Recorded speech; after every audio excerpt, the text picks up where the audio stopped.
Today we begin factoring. We will be factoring, I promise, from now until the end of the school year, and then you will continue to factor next year and the year after that. So it is a fantastic idea to really learn how to do this and get comfortable with it. Factoring is basically just making sure you know your multiplication and addition problems.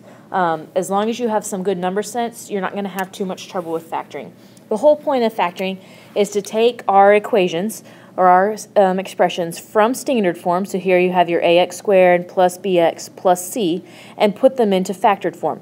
So we want to end up making them into our factored form, which is our intercept form or our root form. This is going to help us see those x-intercepts, which we also call solutions or roots or zeros to our problem. Once it's in this factored form, we're going to be able to tell ourselves what x equals or what those x-intercepts are, where our parabola crosses the x-axis, because that's the solution to our quadratic problem. So that's where we're going with this, but first we're going to start with just the idea of how to factor. So as we factor, we want to see what multiplies to be 6. So this problem we would say what multiplies to be 6 and adds to be 5. So we're going to think about all of the numbers that multiply to be 6, but then of those factors, of those pairs, which ones of them add to be positive 5. So positive 6 and positive 5 are what we're looking for. We always want to start off by the multiplying. So things that multiply to be 6 would be 1 and 6 and 2 and 3. And these multiply to be positive 6. Now you can also think about negative 1 and negative 6 multiply to be positive 6. And negative 2 and negative 3 also multiply to be positive 6. So we want it to multiply to be 6. I'm going to change this to a dot. And we want it to add to be positive 5. So if we think about 1 plus 6, that would give me 7. 2 and 3 would give me 5. Negative 1 and negative 6 would give me negative 7. And negative 2 and negative 3 would give me negative 5 when I add them together. So we're looking for the combination that multiplies to be 6, adds to be 5, which would be here when I have 2 and 3. So positive 2 times positive 3 multiplies to be 6. Positive 2 plus positive 3 adds to be 5. So that means my factored form is going to be x plus 2 and x plus 3. Because if we multiply this back out, and this is how you check, so this is just me checking myself.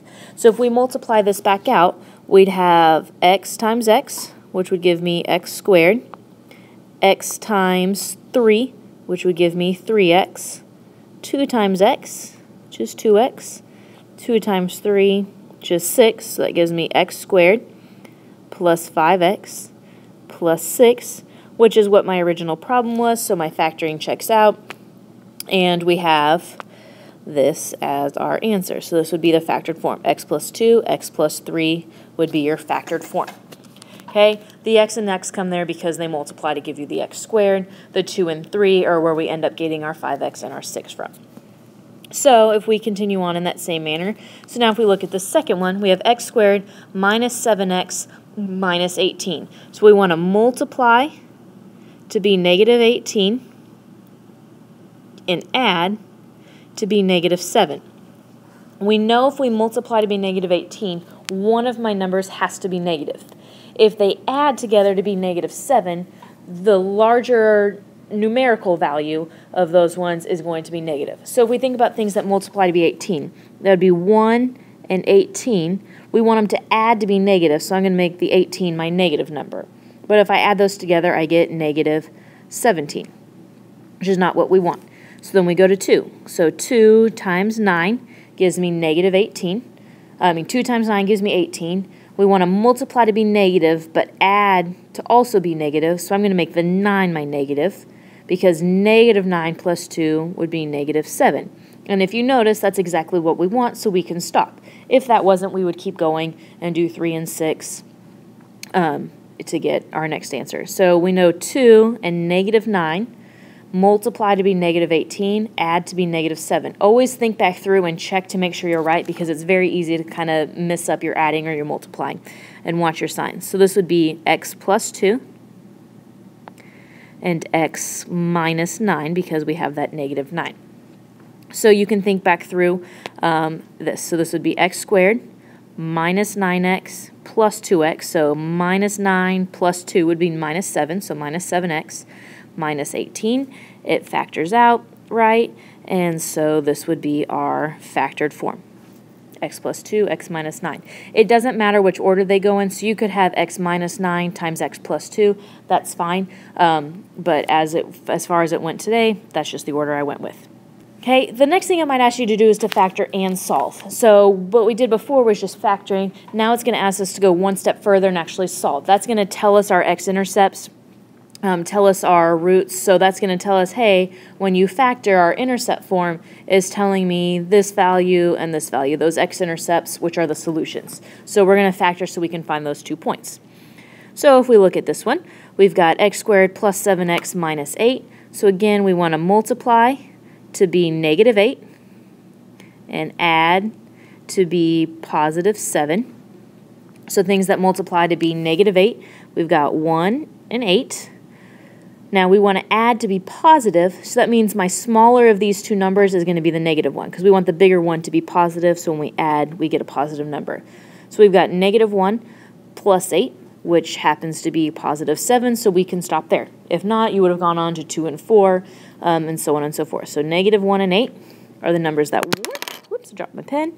So we've got x minus 1, x plus 8, equals 0. If you notice, nothing's different here. The only thing that's changed is we have this equals 0 at the end. This is my factored form. You have to show me your factored form. If you remember when we graphed these, when this is equal to y, then you knew your x-intercepts were at positive 1 and negative 8. That same thing here applies. So our solutions will be when x equals positive 1, because our solutions are our x-intercepts, are the x-intercepts, and negative 8. Now, mathematically, you need to understand what we're doing. We're saying, when does x minus 1 equal 0? So we're saying x minus 1 equals 0. So we'd add the 1. That's how we get x equal to 1. Here we're saying, when does x plus 8 equal 0? So we'd subtract the 8, and we get x to equal negative 8.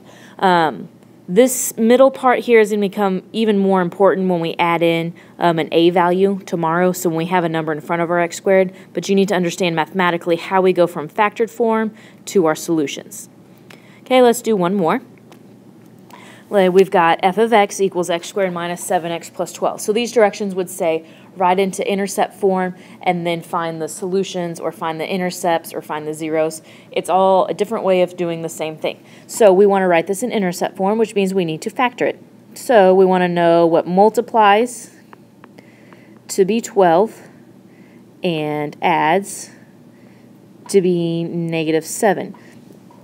Now, the interesting thing here is we multiply to be a positive number, but we add to be a negative number. So if we think about 1 and 12, those multiply to be positive 12, but there's no way to take two positives, add them together, and get a negative. However, if we think about negative 1 and negative 12, when we multiply two negatives, we get a positive number, and when we add them, my answer stays negative, and so we'd have a negative. So we're going to be using two negative numbers. So negative 1 and negative 12 multiply to be positive 12, but add to be negative 13. Not what we want. So then we go on. Negative 2 and negative 6, add to be negative 8, not what we want. Negative 3 times negative 4 is also positive 12, and those add to be negative 7, so that's what we want. Again, you're going to get to where you can do this table in your head. That's perfectly fine. Once you can do it in your head, then go straight to factoring and you don't have to write it down. However, if you're stuck on a problem, the very first thing I'm going to come look on your paper for is this table. If I do not see a table, then I'm going to ask you to go ahead and make out your table. So negative 3 and 4, what we have, so x minus 3, x minus 4. So our solutions, so this would be our factored form, f of x would equal that. The roots or the solutions would be when x equals positive 3 and x equals positive 4, because we set each of those equal to 0. We said x minus 3 equals 0 and x minus 4 equals 0. The last thing we're going to look at are some special patterns. We're only going to look at one today. You'll actually do some of the other kind in your homework, but we're going to address it more in tomorrow's video.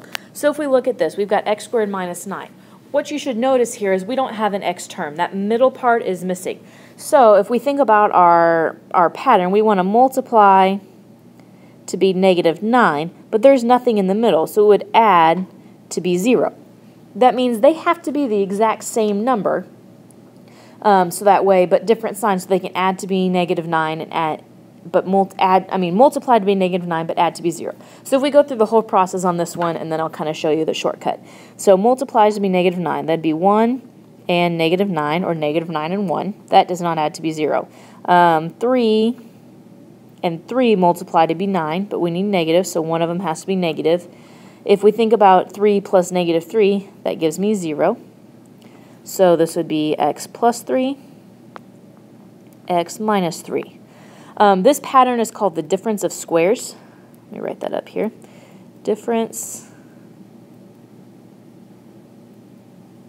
of squares. And here's why. Because it's a difference, so you have the minus of squares. That means the front you can take the square root of, so the square root of x squared is x. And you can take the square root of the back, so the square root of 9 is 3. When that occurs, when you have a minus and you've got an x squared term in the front and a constant term in the back, you'll take the square root of them. One will get the plus, one will get the minus, because they have to add to be 0 and multiply to be a negative. So as you see these, you're going to start being able to do them much quicker. So here, x squared minus 16, no x term, so we know this is a difference of squares. It'll factor to an x, one's plus, one's minus, so they can add to be 0. Multiply to be negative, well, 4 and -4, multiply to be -16, and add to be 0. So x plus 4, x minus 4.